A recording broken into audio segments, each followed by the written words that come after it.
Chelsea's training session today unfolded under an atmosphere of intensity, focus, and anticipation, as the players gathered at Cobham to continue their preparations for the upcoming fixtures that hold great weight for both the team and its supporters. The morning began under a slightly overcast sky, the kind of weather often seen in London, and the mood among the players reflected both determination and cautious optimism. The coaches and staff had planned a rigorous session, balancing tactical drills, physical conditioning, and team-building exercises, all designed to sharpen the squad's readiness for the challenges ahead. The first stages of the session started with warm-ups that were neither casual nor light-hearted. Every stretch, sprint, and movement carried purpose. Players exchanged brief conversations but quickly shifted into a rhythm of focus as fitness coaches directed them through mobility routines and dynamic drills. These warm-ups were followed by acceleration runs, agility ladders, and ball control tasks meant to wake up both the muscles and the minds of the players. As the warm-ups transitioned into structured training, the coaching staff emphasized positional discipline. Midfielders were pushed to understand their passing lanes, defenders were reminded about maintaining shape, and forwards were drilled on pressing triggers.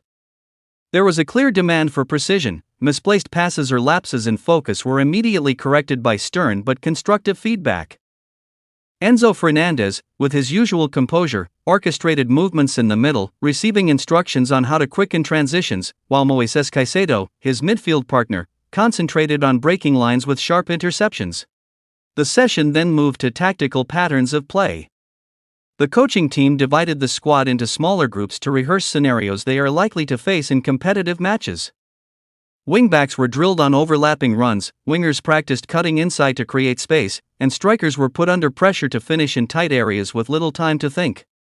Raheem Sterling showed flashes of pace as he darted through channels. Nicholas Jackson demonstrated his determination with powerful runs into the box, while young talents were encouraged to play with confidence, learning from the senior players while also showcasing their own flair.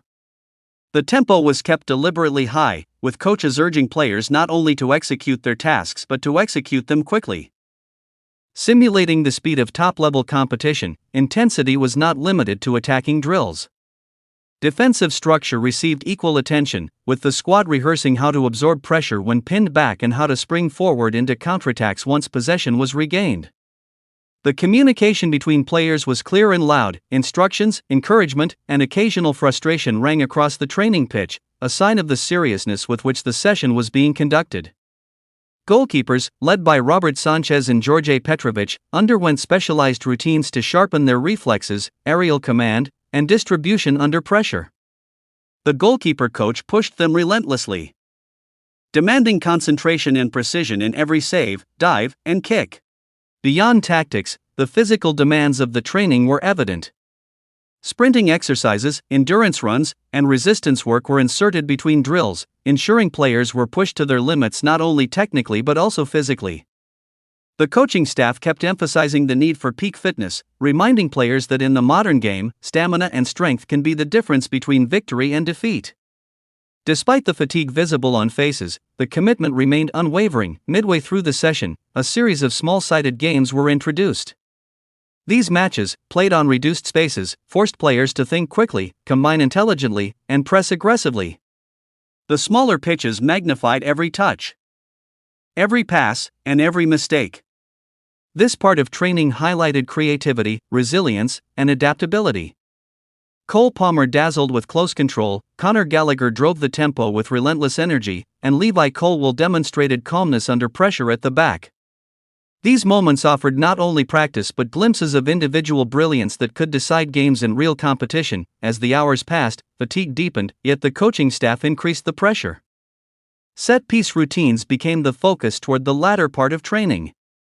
Players practiced corner deliveries, free-kick variations, and defensive setups against aerial threats. Each repetition was done with seriousness, as the coaching team reminded them of how set pieces often decide matches at the highest level. James Ward-Prowse, known for his dead ball expertise, worked closely with the delivery unit, while defenders rehearsed clearances and positioning repeatedly until near perfection was achieved. The closing stages of the training session shifted back toward team cohesion and mental focus.